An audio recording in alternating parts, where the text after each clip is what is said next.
दोस्तों, लहरों से डरकर नौका पार नहीं होती, कोशिश करने वालों की हार नहीं होती। नन्ही चींटी जब दाना लेकर चलती है, चढ़ती है दीवारों पर 100 बार फिसलती है। मन का विश्वास रगों में साहस भरता है, चढ़कर गिरना गिरकर चढ़ना ना अखरता है। आखिर मेहनत उसकी बेकार नहीं होती और कोशिश करने वालों की कभी हार नहीं होती। दोस्तों, कभी हार नहीं होती। इन्हीं सकारात्मक पंक्तियों के साथ मैं अनिल शर्मा सत्यादि शर्मा क्लासेस के ऑनलाइन प्लेटफॉर्म पर आप सभी का स्वागत करता हूं। दोस्तों, देश के लिए मर मिटने का जज्बा और फौज में जाने का जुनून जितना भारत के युवाओं में है, उतना जोश किसी ही अन्य देश के लोगों में होगा। दोस्तों, इंडियन आर्मी में सोल्जर, जीडी, टेक्निकल, क्लर्क आदि पदों पर जाने के लिए भारतीय युवा बेचैन हैं। आज मैं इन्हीं पदों पर भर्ती प्रक्रिया को विस्तार से आप लोगों को बताऊंगा। तो आइए दोस्तों, शुरू करते हैं। सबसे पहले बात आर्मी भर्ती रैली की। तो दोस्तों, इसमें अलग अलग जगह की सेना की भर्ती की जानकारी हमें देखें तो इंडियन आर्मी की वेबसाइट जो है www.joinindianarmy.nic.in पर मिल जाती है, जिसमें हमें पता चलता है कि कहाँ के लिए कब भर्ती आने वाली है या आ गई है। दोस्तों, बात शुरू होती है भर्ती प्रक्रिया में सबसे पहले आवेदन की। देखिए, आर्मी की जो भर्ती है उसमें शामिल होने के लिए फॉर्म भरना होता है। इसके बाद ही आप भर्ती रैली में जा सकते हैं और प्रवेश पत्र जो है वो आपके ईमेल आईडी पर आ जाता है।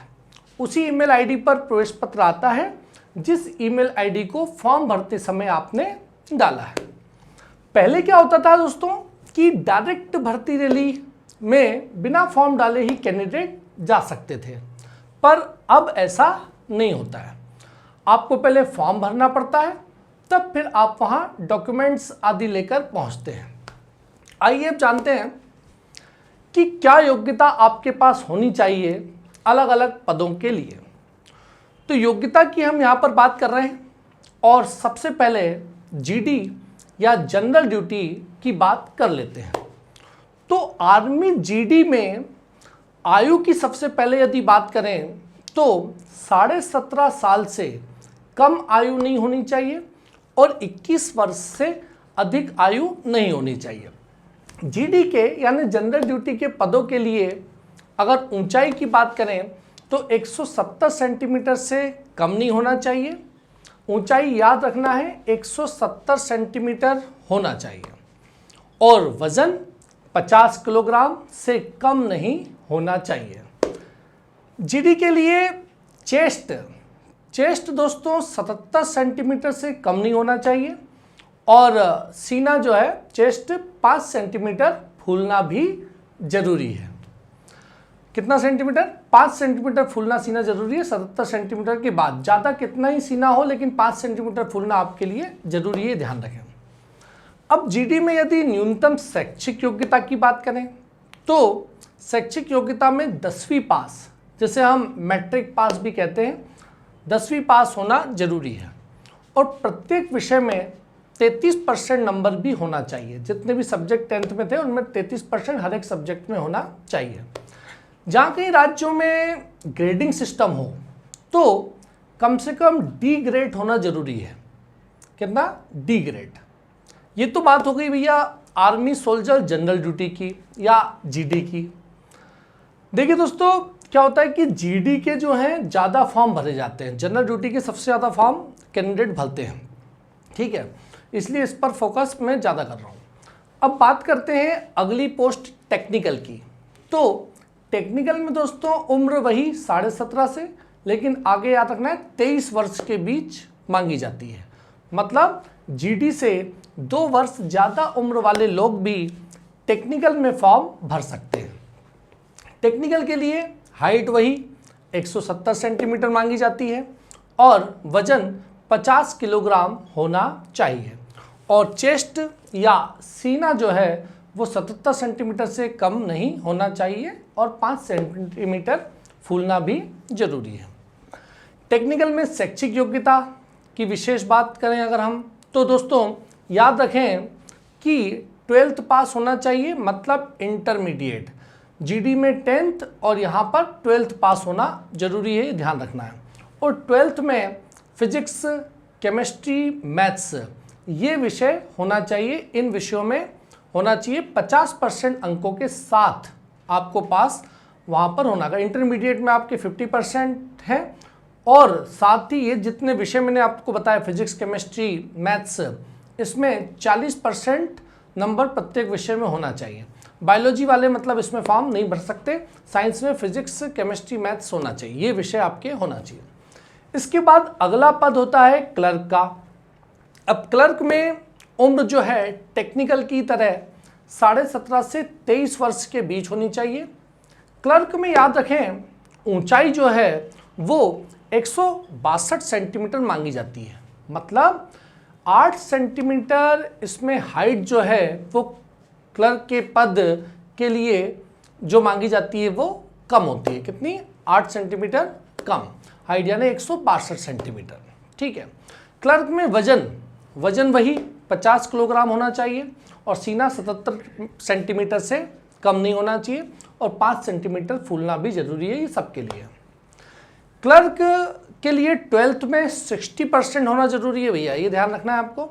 और प्रत्येक विषय में 50% अंक होना जरूरी है। अब इसमें 12th में भले ही आर्ट हो, कॉमर्स हो या साइंस हो, कोई भी विषय इसमें चलेगा। ठीक है। इसके बाद अगला पद लेते हैं ट्रेडमैन का। तो देखिए ट्रेडमैन का जो पद है वो 10वीं पास से भी निकलता है और 8वीं पास से भी निकलता है। यानी 10वीं पास वाले भी ट्रेडमैन में जा सकते हैं, 8वीं पास वाले भी जा सकते हैं। इसमें आयु वही 17.5 से 23 वर्ष मांगी जाती है। 170 सेंटीमीटर ऊंचाई मांगी जाती है, परंतु जो वजन है वो 48 किलोग्राम इसमें मांगा जाता है और चेस्ट 76 सेंटीमीटर मांगा जाता है।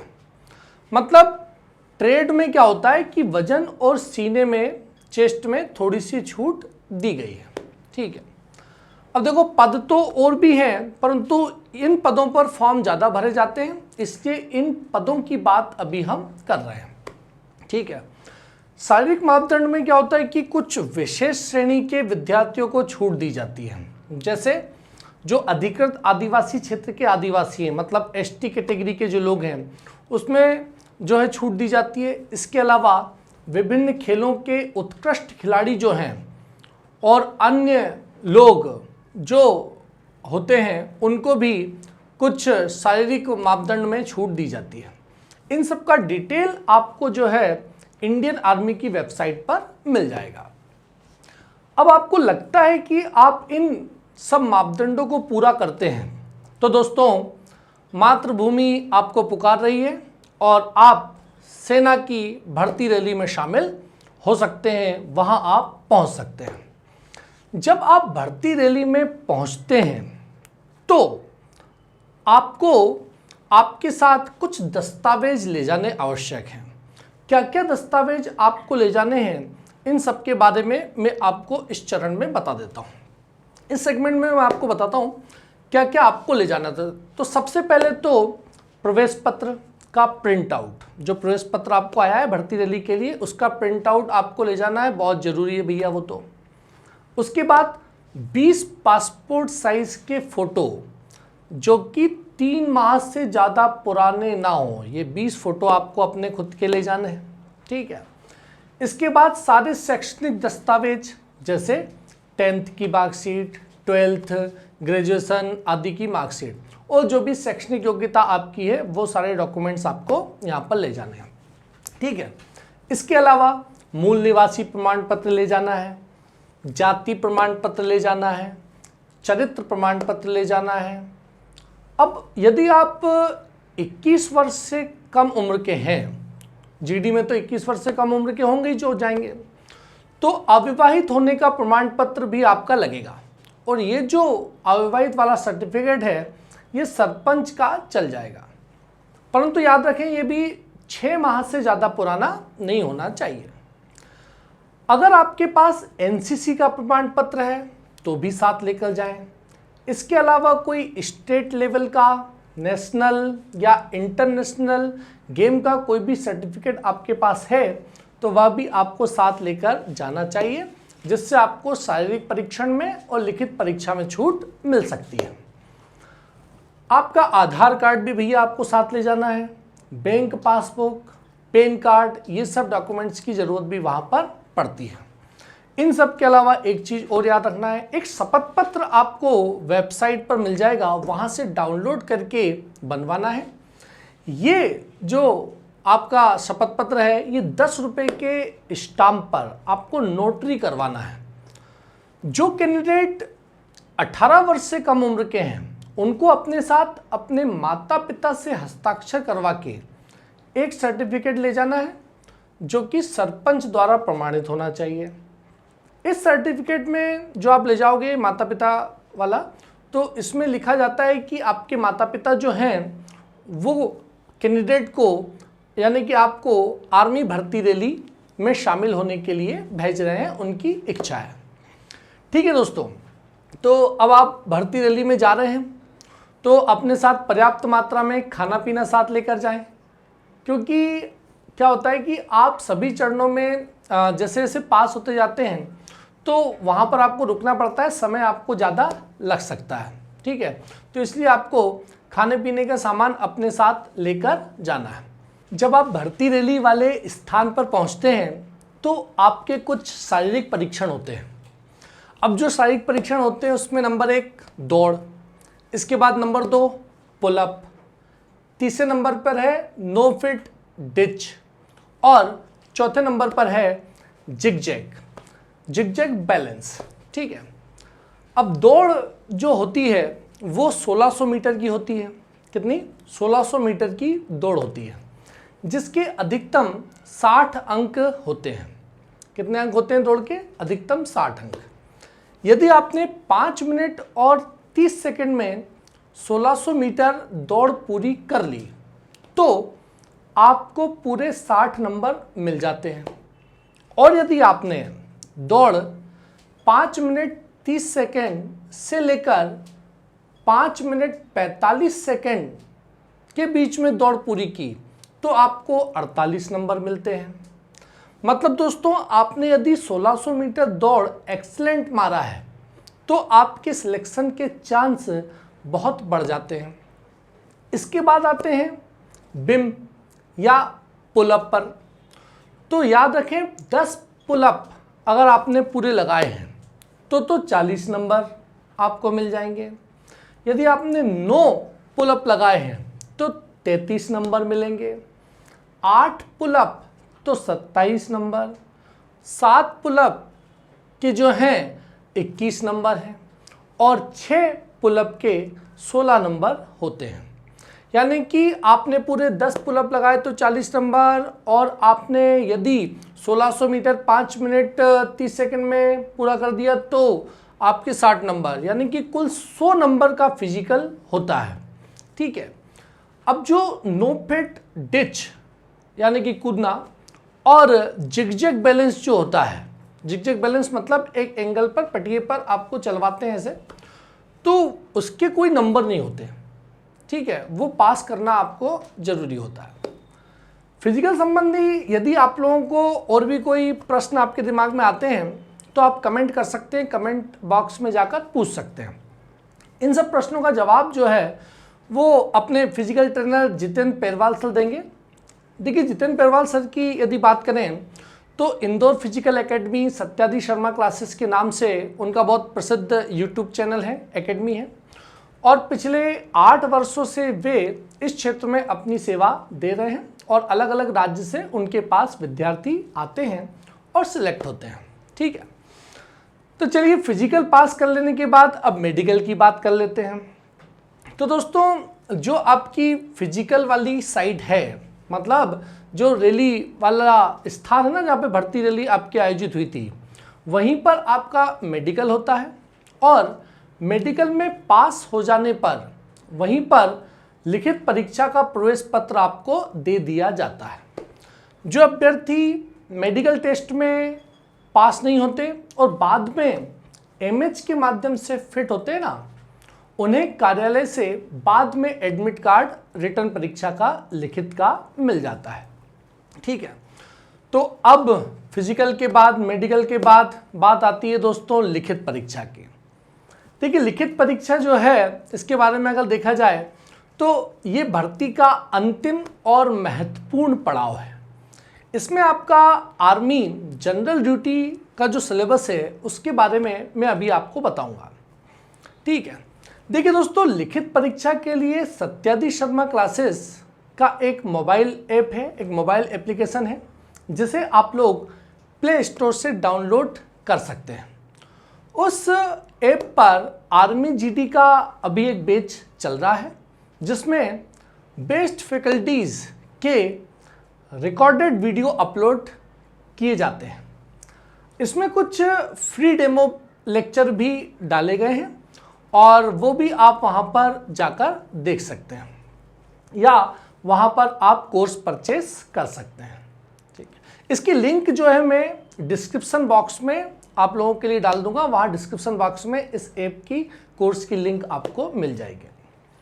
मैं यहाँ पर ये कहना चाहता हूँ दोस्तों, विद्यार्थी स्वयं ही परिश्रम करते हैं, अपनी मेहनत से विद्यार्थी सिलेक्शन लेता है और हम जैसे जो शिक्षक हैं वो विद्यार्थियों को मार्गदर्शन मात्र ही देते हैं और उसी मार्गदर्शन का लाभ विद्यार्थियों को लेने का मौका मिलता है।